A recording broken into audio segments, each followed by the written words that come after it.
नमस्कार, Indian news में आपका स्वागत है। मैं हूं प्रीति विश्वास। आइए जानते हैं आज का दिन आपके लिए कैसा होगा। वैदिक ज्योतिष शास्त्र में कुल 12 राशियों का वर्णन किया गया है। हर राशि का स्वामी ग्रह होता है। ग्रह नक्षत्रों की चाल से राशिफल का आकलन किया जाता है। आज 25 जनवरी 2024 दिन गुरुवार है और गुरुवार का दिन श्री हरि और माता लक्ष्मी जी की पूजा उपासना के लिए समर्पित होता है। चलिए जानते हैं कि आज के दिन किन राशि वालों को होगा लाभ और किन राशि वालों को रहना होगा आज के दिन सावधान। मेष राशि, शाम के समय की सकारात्मकता तेजी से बढ़ेगी। महत्वपूर्ण कार्यों में जल्दबाजी न दिखाएं। व्यवस्था पर जोर बनाए रखें। खर्च बढ़ा हुआ रह सकता है। आवश्यक निवेश पर भी ध्यान देंगे। दूर देश के मामलों में रुचि बढ़ेगी। वृषभ राशि, आवश्यक कार्यों को शाम तक पूरा करने का प्रयास करें। पेशेवर प्रयासों को आगे बढ़ाएं। रिश्तों में नई ऊर्जा का संचार होगा। करियर व्यापार में सक्रियता रहेगी और महत्वपूर्ण निर्णय लेंगे। तैयारी से आगे बढ़ें। बहुमुखी प्रदर्शन बना रहेगा। मिथुन राशि, निसंकोच आगे बढ़ते रहने का समय है। यह प्रबंधन प्रशासन संबंधी नवीन शुरुआत कर सकते हैं। अवसरों को भुनाएंगे। आर्थिक लक्ष्यों को साधने में भी सफल होंगे। इच्छित उपलब्धियों को प्राप्त करेंगे। प्रतिभा संवार पाएंगे और लक्ष्यों को पूरा करेंगे। योग्यता प्रदर्शन उम्मीद के अनुरूप। कर्क राशि, चहुओर उल्लेखनीय प्रदर्शन बनाए रखें। आस्था विश्वास से भाग्य बल भी मिलेगा। योजनागत विषयों पर जोर देंगे।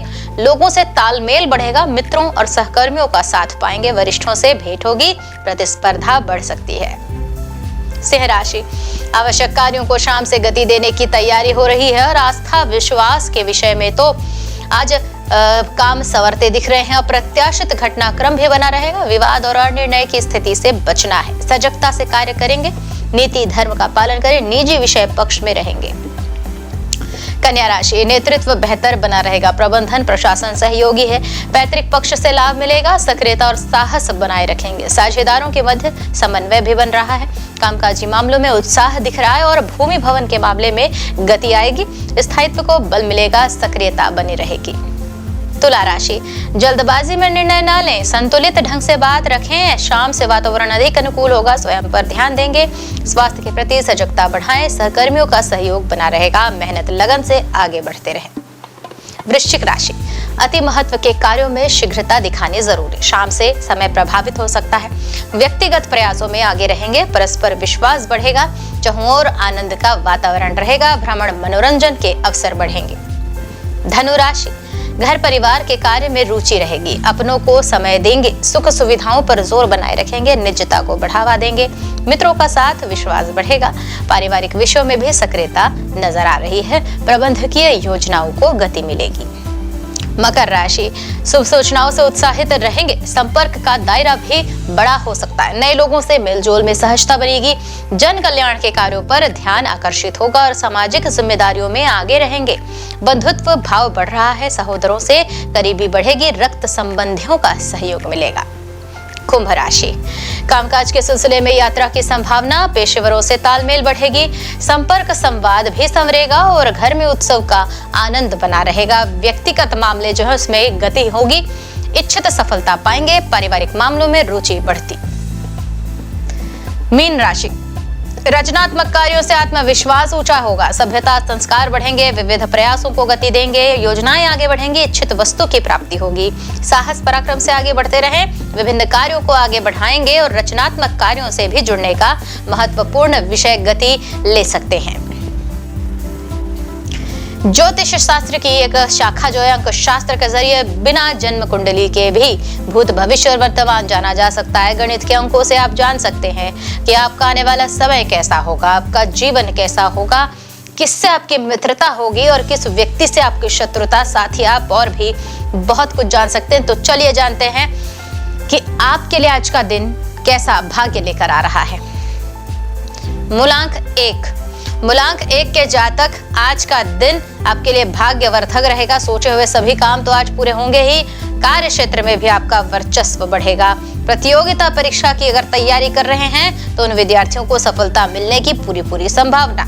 उपाय भी करें। गुड़ मंदिर में दान करें।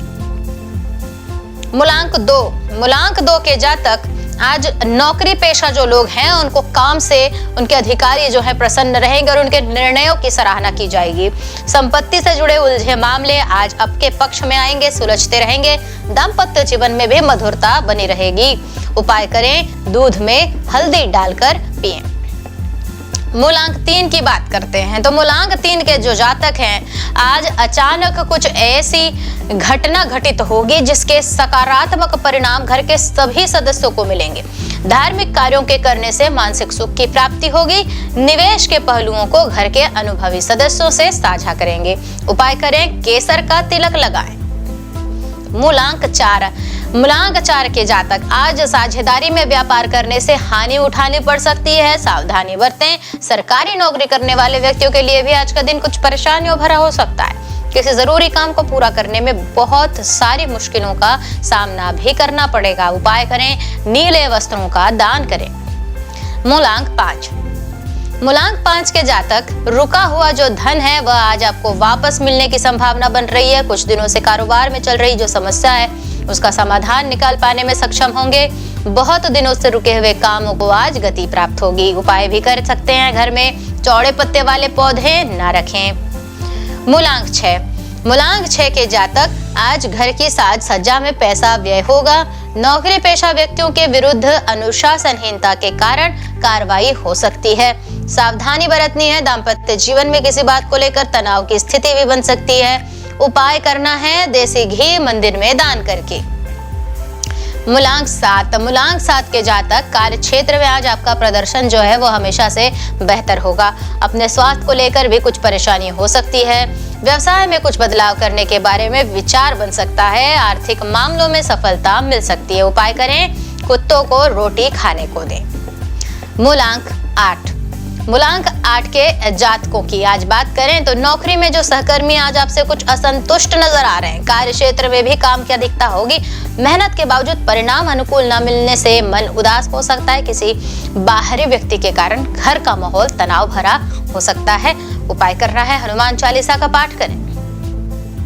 मूलांक 9 के जातक, विद्यार्थियों को परीक्षा में उनकी मेहनत के अनुसार परिणाम प्राप्त होंगे।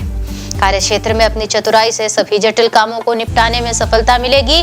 किसी पुराने मित्र के घर में आने से भी प्रसन्नता होगी। उपाय करें, कुछ मीठा दान करें। आइए अब जानते हैं आज का पंचांग। हिंदू पंचांग के अनुसार जनवरी 25, 2024 गुरुवार, पौष माह के शुक्ल पक्ष पूर्णिमा तिथि है। सूर्य और चंद्रमा का समय, सूर्योदय सुबह 7:13 पर, सूर्यास्त शाम 6:04 पर। चंद्रोदय 25 जनवरी शाम 5:48 पर, चंद्रास्त 26 जनवरी सुबह 7:40 पर। तिथि शुक्ल पक्ष पूर्णिमा 24 जनवरी रात 9:50 से 25 जनवरी रात 11:23 तक। कृष्ण पक्ष प्रतिपदा 25 जनवरी रात 11:23 से 27 जनवरी रात 1:20 तक। नक्षत्र पुनर्वसु 24 जनवरी सुबह 6:26 से 25 जनवरी सुबह 8:16 तक। पुष्य 25 जनवरी सुबह 8:16 से 26 जनवरी सुबह 10:28 तक। करण विष्टि 24 जनवरी रात 9:50 से 25 जनवरी सुबह 10:34 तक। बव 25 जनवरी सुबह 10:34 से 25 जनवरी रात 11:24 तक। बालव 25 जनवरी रात 11:24 से 26 जनवरी दोपहर 12:19 तक। योग विष्कुंभ 24 जनवरी सुबह 7:39 से 25 जनवरी सुबह 7:32 तक। प्रीति 25 जनवरी सुबह 7:32 से 26 जनवरी सुबह 7:42 तक। अशुभ काल राहु दोपहर 2 बजे से 3:22 तक। यमगण सुबह 7:13 से 8:34 तक। कुलिक सुबह 9:56 से 11:17 तक। दुर्मुहूर्त सुबह 10:50 से 11:33 तक और दोपहर 3:11 से 3:54 तक। वर्ज्यम शाम 5 बजे से 6:45 तक। शुभ काल अभिजीत मुहूर्त दोपहर 12:17 से 1 बजे तक। अमृत काल रात 3:29 से सुबह 5:14 तक। ब्रह्म मुहूर्त सुबह 5:37 से 6:25 तक। तो ये तो थी आज की राशिफल, अंक राशि और पंचांग। फिर मिलेंगे कल इंडिया न्यूज में आपके भाग्य के बदलते सितारों की दशा को लेकर हमारे विशेष कार्यक्रम राशिफल में। तब तक के लिए नमस्कार।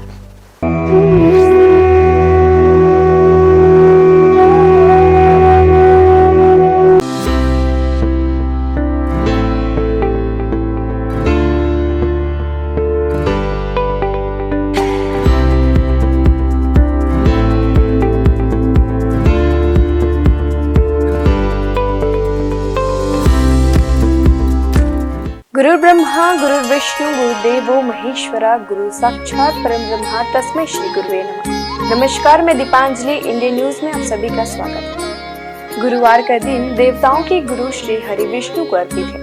भगवान विष्णु बुद्धि और शिक्षा का कारक माने जाते हैं। गुरुवार का दिन हरि विष्णु की पूजा करने से धन, विद्या, मान सम्मान, प्रतिष्ठा और कई अन्य महत्वाकांक्षी फल की प्राप्ति होती है। गुरुवार का व्रत बड़ा ही फलदायी माना जाता है। इस दिन भगवान विष्णु की पूजा अर्चना और व्रत रखने से भगवान प्रसन्न होते हैं और भक्तों पर कृपा बरसाते हैं। गुरुवार के दिन व्रत रखने और कथा सुनने से घर परिवार में सुख समृद्धि बनी रहती है। गुरुवार के दिन सुबह जल्दी उठकर स्नान करें। इसके बाद पूजा घर या केले के पेड़ के नीचे भगवान श्री हरि विष्णु की प्रतिमा या फोटो रखकर उन्हें प्रणाम करें। कोई नया छोटा सा पीला वस्त्र भगवान को अर्पित करें। भगवान विष्णु का तिलक गुरुवार के दिन केसर से करें।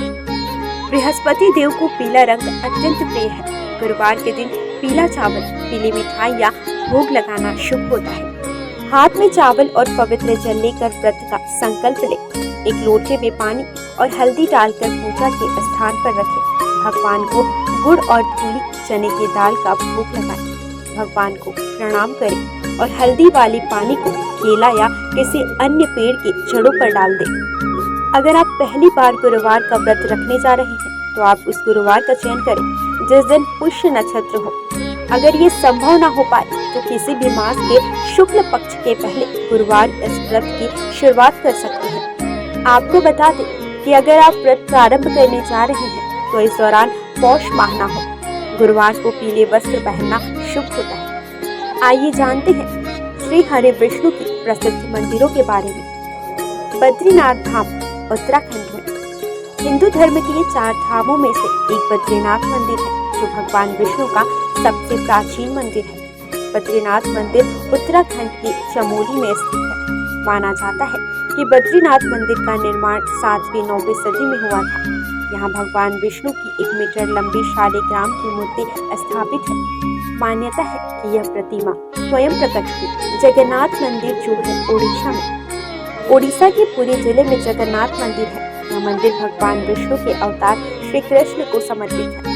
जगन्नाथ मंदिर पूरे हिंदुओं के 4 धामों में से एक है। मंदिर के ऊपर लहराने वाला झंडा उल्टी दिशा में लहराता है। मान्यता है कि इस मंदिर के ऊपर से कोई पक्षी तक नहीं उड़ता। हर साल भव्य जगन्नाथ रथ निकाली जाती है जिसमें श्री कृष्ण अपने बड़े भाई बलराम और बहन सुभद्रा के साथ होते हैं। इस रथ यात्रा में दुनिया भर से लाखों श्रद्धालु शामिल होते हैं।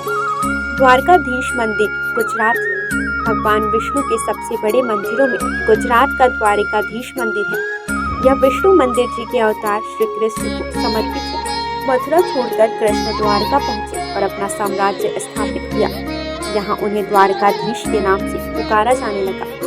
यह हिंदू धर्म के सबसे प्राचीन और भव्य मंदिरों में शामिल है जिसका इतिहास 2000 साल से भी अधिक पुराना है। रंगनाथ स्वामी मंदिर जो है तमिलनाडु में। दक्षिण भारत के तमिलनाडु में श्री हरि का भव्य मंदिर है। तमिलनाडु के तिरुचिरापल्ली शहर के श्रीरंगम में स्थित रंगनाथ स्वामी मंदिर भगवान विष्णु को समर्पित है। इस मंदिर में श्री हरि विष्णु शेषनाग शैया पर विराजे हुए हैं। इस मंदिर का परिसर भारत के सबसे बड़े मंदिरों में शामिल है। वेंकटेश्वर, यह भगवान विष्णु के सबसे पुराने और प्रसिद्ध मंदिरों में से एक है। वेंकटेश्वर मंदिर तिरुपति के पास तिरुमाला पहाड़ी पर है। हर साल अनगिनत लोग यहाँ आकर भगवान वेंकटेश का आशीर्वाद और दर्शन पाते हैं। विट्ठल रुक्मिणी, यह वैष्णो मंदिर महाराष्ट्र के पंढरपुर में है। विट्ठल रुक्मिणी भगवान विष्णु के विठोबा को समर्पित है। यहाँ श्री हरि और उनकी पत्नी रुक्मिणी विराजमान है। सिंहाचलम मंदिर, यह मंदिर विशाखापट्टनम के पास है। सिंहाचलम में भगवान विष्णु के नरसिंह अवतार की पूजा की जाती है। कनक भवन, अयोध्या के राम मंदिर को कनक भवन के नाम से भी जाना जाता है। यहाँ श्री हरि के राम अवतार को पूजा जाता है। इस मंदिर में रामनवमी का उत्सव बड़े हर्ष के साथ मनाया जाता है। माना जाता है कि कनक भवन में श्री राम ने कौशल्या के गर्भ से जन्म लिया था। द्वापर युग में जब भगवान विष्णु श्री कृष्ण के रूप में अवतरित हुए थे तो उन्होंने अपने उपदेशों और लीलाओं से संपूर्ण मानव जाति को उचित और अनुचित का बोध कराया था। और इसी कड़ी में उन्होंने कुरुक्षेत्र के मैदान में महाभारत युद्ध के दौरान गीता उपदेश भी दिया था, जिसमें उन्होंने समस्त मानव जाति को धर्म और कर्म का ज्ञान दिया था। ज्ञान और उपदेश के अलावा श्री हरि विष्णु के पास कुछ प्रलयंकारी अस्त्र भी थे। तो आइए जानते हैं श्री हरि विष्णु 5 सबसे शक्तिशाली अस्त्र के विषय के बारे में। पहला, कौमोदकी गदा। कौमोदकी गदा को श्री विष्णु की शक्तियों का स्रोत माना जाता है। इस गदा को भगवान विष्णु अपने बाएं हाथ में धारण करते हैं। विष्णु जी की ध्यानावस्था में कौमोदकी ज्ञान, बुद्धि एवं समय की शक्ति को प्रदर्शित करता है। विष्णु पुराण में गदा को ज्ञान की शक्ति बताया गया है। इसके अतिरिक्त यह गदा अहम और अहंकार की प्रवृत्ति को भी प्रदर्शित करता है। विष्णु धर्मोच्चर पुराण में कौमोदकी भगवान विष्णु की पत्नी तथा समृद्धि एवं बुद्धि की देवी लक्ष्मी को दर्शाता है। वहीं कृष्णोपनिषद के अनुसार यह गदा माँ काली अर्थात समय की शक्ति को दर्शाता है। यह गदा महाभारत काल में भगवान कृष्ण को वरुण देव से प्राप्त हुई थी। यह भयंकर गर्जना उत्पन्न करके शक्तिशाली असुरों और राक्षसों का विनाश करने में सक्षम थी। दूसरा शक्तिशाली अस्त्र, नारायणास्त्र। यदि नारायणास्त्र का एक बार प्रयोग कर दिया जाए तो संपूर्ण सृष्टि में कोई भी शक्ति इसे रोकने में सक्षम नहीं। शत्रु यदि कहीं छुप भी जाए तो भी यह अस्त्र उसे ढूंढकर उसका वध कर देता था। इस अस्त्र को केवल उसके सामने खुद को समर्पण करके ही रोका जा सकता था। इसका निर्माण सतयुग में स्वयं भगवान नारायण द्वारा किया गया था। महाभारत काल में इस अस्त्र का ज्ञान भगवान विष्णु के रूप में भगवान कृष्ण, गुरु द्रोणाचार्य और उनके पुत्र अश्वत्थामा को था। सुदर्शन चक्र। सुदर्शन चक्र भगवान विष्णु का सबसे प्रिय अस्त्र माना जाता है। यह चक्र 12 अरों, 2 युगों और 6 नाभियों से युक्त था। यह अत्यंत गतिशील और बड़े से बड़े अस्त्रों का नाश करने वाला था। इसके अरों में देवता, सभी राशियां, अग्नि, ऋत्विक, सोम, वरुण, मित्र, इंद्र, प्रजापति, हनुमान, तप, धन्वंतरी और चैत्र माह से फाल्गुन माह तक सभी 12 मास प्रतिष्ठित थे। सुदर्शन चक्र को उंगली से घुमाने पर यह वायु के प्रवाह के साथ मिलकर अग्नि प्रज्वलित कर शत्रु को भस्म कर सकता है। चांदी से निर्मित यह दिखने में बहुत आकर्षण और तुरंत संचालित होने वाला विध्वंसक अस्त्र है। आइए अब जानते हैं श्री हरि विष्णु के कुछ विशेष अवतारों के नाम। मत्स्य अवतार, कूर्म अवतार, वराह अवतार, भगवान नृसिंह। वामन अवतार, श्री राम अवतार, श्री कृष्ण अवतार, परशुराम अवतार, बुद्ध अवतार, कल्कि अवतार।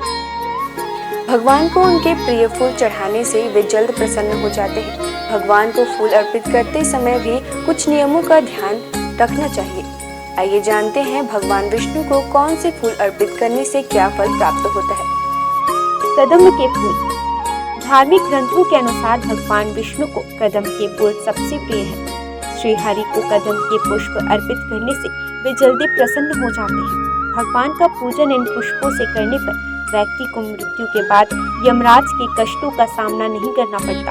इसके साथ ही विष्णु भगवान अपने भक्तों की कामनाएं पूरी करते हैं। गुलाब का फूल। गुलाब के फूल से विष्णु जी की पूजा करने पर श्री हरि के साथ साथ माता लक्ष्मी की भी कृपा हमें प्राप्त होती है। वहीं सफेद और लाल कनेर के फूलों से पूजन करने पर भी भगवान शीघ्र प्रसन्न हो जाते हैं। इसके साथ ही अगस्त्य पुष्प से नारायण का पूजन करना भी शुभ माना जाता है। तुलसी के पत्ते। श्री हरि को रोजाना तुलसी पत्र अर्पित करना शुभ होता है। इसके साथ ही इस बात का भी ध्यान रखें कि रविवार और एकादशी के दिन कभी भी तुलसी के पत्ते ना तोड़ें। इसके अलावा एकादशी के दिन शमी पत्र से पूजन करने पर यमराज के भयानक मार्ग को सुगमता से पार कर लेते हैं। पीले और लाल कमल के पुष्पों से भगवान विष्णु जी की पूजा करने से श्वेत दीप में स्थान मिलता है। चंपक पुष्प से विष्णु जी की पूजा करने वाले लोगों को जीवन मृत्यु के चक्र से मुक्ति दिलाता है। पौराणिक कथा के अनुसार तुलसी भी भगवान विष्णु को लक्ष्मी के समान ही प्रिय है और इसलिए उसे विष्णु प्रिया के रूप में मान्यता प्राप्त है। विष्णु का निवास क्षीर सागर है। श्री हरि विष्णु के 108 नामों का जाप करना शुभ होता है। इनके जाप से आपके जीवन की समस्याएं दूर होने लगती हैं। रोजाना नामों के जाप से आपके जीवन में सुख शांति बनी रहेगी। इसके साथ ही आपके परिवार में धन की कमी नहीं होगी। आइए जानते हैं 108 नामों में से कुछ विशेष नामों को और उनके अर्थ। नारायण अर्थात ईश्वर अर्थात परमात्मा। विष्णु हर जगह विराजमान करने वाला और षटकार यज्ञ से प्रसन्न होने वाला। भूत भव्य भवत प्रभु अर्थात भूत वर्तमान और भविष्य के स्वामी। भूतकृत सभी प्राणियों के रचयिता। भूतभृत सभी प्राणियों का पोषण करने वाले। भाव अर्थात संपूर्ण अस्तित्व वाले। भूतात्मा अर्थात ब्रह्मांड के सभी प्राणियों की आत्मा में वास करने वाले। भूत भावन अर्थात ब्रह्मांड के सभी प्राणियों का पोषण करने वाले। हुतात्मा शुद्ध छवि वाले प्रभु परमात्मा। श्रेष्ठ आत्मा अव्यय अर्थात हमेशा एक रहने वाले। पुरुष हर जन्म में वास करने वाले। साक्षी अर्थात ब्रह्मांड की सभी घटनाओं के साक्षी। क्षेत्रज्ञ अर्थात क्षेत्र के ज्ञाता। गरुड़ ध्वज गरुड़ पर सवार होने वाले। योग श्रेष्ठ योगी। योगा बिंदा नेता अर्थात सभी योगियों का स्वामी। प्रधान पुरुष ईश्वर अर्थात प्रकृति और प्राणियों के भगवान। श्रीमान अर्थात देवी लक्ष्मी के साथ रहने वाले। केशव अर्थात सुंदर बाल वाले। पुरुषोत्तम श्रेष्ठ पुरुष। सर्व अर्थात संपूर्ण या जिसमें सब चीजें समाहित हो। शर्व बाण में सब कुछ नाश करने वाले। शिव अर्थात सदैव शुद्ध रहने वाले। स्थाणु अर्थात स्थिर रहने वाले। बुदादि सभी को जीवन देने वाले। निधिर्व्यय अर्थात अमूल्य धन के समान। संभव सभी घटनाओं में स्वामी। भावन भक्तों को सब कुछ देने वाले। भर्ता संपूर्ण ब्रह्मांड के संचालक। प्रभु सभी चीजों में उपस्थित होने वाले। प्रभु सर्वशक्तिमान प्रभु ईश्वर पूरे ब्रह्मांड पर अधिपति। स्वयंभू स्वयं प्रकट होने वाले। शंभु खुशियां देने वाले। जगन्नाथ अर्थात जग के नाथ। पुष्कराक्ष अर्थात कमल जैसे नयन वाले। आज बस इतना ही। कल हम आपसे फिर मिलेंगे सप्ताह के 7 दिन पूजे जाने वाले देवी देवताओं की पूजा विधि के साथ। देखते रहिए इंडियन न्यूज़।